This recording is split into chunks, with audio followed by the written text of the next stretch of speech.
बिस्मिल्लाहिर्रहमानिर्रहीम। अस्सलाम वालेकुम दोस्तों, अपनी नेक्स्ट वीडियो के साथ आपको वेलकम करता हूँ अपने इस चैनल में। उम्मीद आप सब खैरियत से होंगे।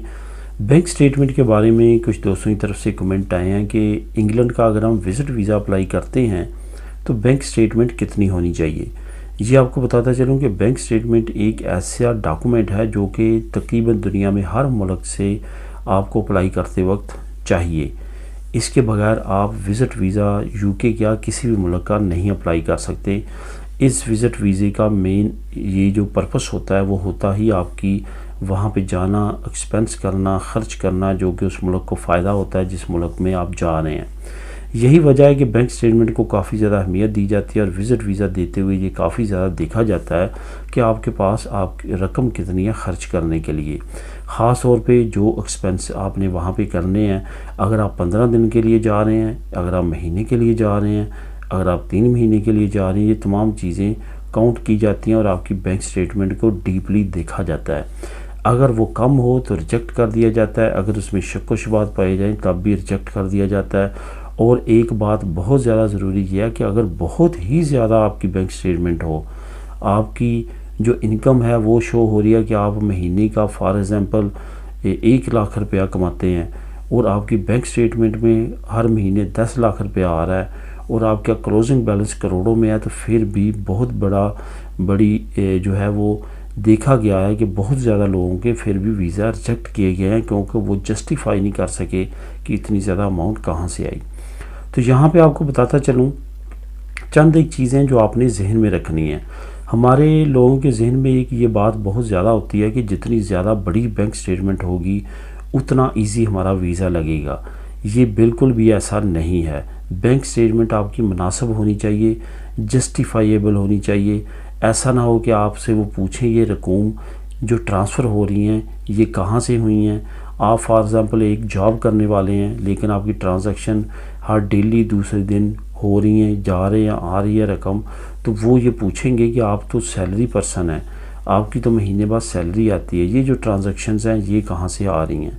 तो ये भी आपको एक्सप्लेन करना मुश्किल हो जाएगा और आपका वीज़ा रिजेक्ट हो जाएगा। मुनासिब होनी चाहिए, दरमियानी होनी चाहिए, आपके विज़िट पे डिपेंड करता है कितने दिन के लिए, कितने महीनों के लिए आपने लिखा लेटर में कि आप जा रहे हैं, उसके मुताबिक अपनी तमाम चीज़ें रखी। चंद एक पॉइंट मैं आपको बताता चलूँ, अपनी जब होटल बुकिंग करें तो अपनी बैंक से ट्रांसफ़र करें मनी, वो आपकी बैंक स्टेटमेंट में शो होनी चाहिए कि आपने की है। आप जब टिकट ख़रीदें एयर टिकट तो वो अपनी बैंक अपने अकाउंट से करें ताकि वो भी शो हो कि आपने वहाँ से की है। जो आप ट्रांजैक्शंस करवा रहे हैं, अगर आप सैलरी पे हैं तो फजूल की ट्रांजैक्शंस ना करवाएं जिससे ये पता चले कि आप वीज़े की तैयारी के लिए तमाम रकूम की ट्रांसफ़र करवा रहे थे। रूटीन में रखें। बाज़ बात ऐसा होता है कि वो आपकी 6 महीने की ट्रांजैक्शन से सेटिस्फाई नहीं होते, वो साल की मांग लेते हैं सिर्फ ये चेक करने के लिए कि कहीं वीज़े की तैयारी के लिए तो आपने ये आखिरी 6 महीने में कोई ख़ास ट्रांजैक्शंस तो नहीं की। तो इस वजह से इन तमाम चीज़ों का आप ख्याल रखेंगे तो बिल्कुल कोई भी किसी तरह की परेशानी नहीं उठाना पड़ेगी। ख्वाह आप यूरोप से वीज़ा अप्लाई करें या किसी एशियन कंट्री से करें, इन चीज़ों का आपने लाजमी तौर पे ख्याल रखना है। ये जहन से निकाल दें कि बहुत लंबी चौड़ी आपकी स्टेटमेंट होगी तो फिर वीज़ा लगेगा। मुनासिब रखें जो कि आपके वहाँ पे एक्सपेंस पूरे कर सके। मैं यहाँ पे एक एग्जांपल देना चाहूँगा। अगर आप 3 महीने के विज़िट वीज़े के लिए अप्लाई करते हैं और आप कहते हैं कि मैं वहाँ पे जाना चाहता हूँ और विज़िट करना चाहता हूँ, तो तकरीबन अपनी बैंक में आप 10 लाख के करीब पाकिस्तानी अमाउंट रख सकते हैं। और अगर आप यूरोप से अप्लाई करना चाहते हैं तो 10 से 12 हज़ार यूरो आपके लिए सफिशेंट होगा। और यहाँ पे ये भी देखा गया है कि यूरोप से अगर आप अप्लाई करते हैं तो 2,500 हज़ार 3-3 हज़ार यूरो जिनके बैंकों में क्लोजिंग बैलेंस था उनके विज़िट वीज़े लगे हैं। यूरोप से बाद निस्बत हमारी कंट्रीज़ बहुत ज़्यादा आसान है, लेकिन वहाँ से जो मैंने आपको अमाउंट बताई है उसी में रखें। बहुत ज़्यादा आपको बड़ी स्टेटमेंट या बड़ी अमाउंट करने की ज़रूरत नहीं है।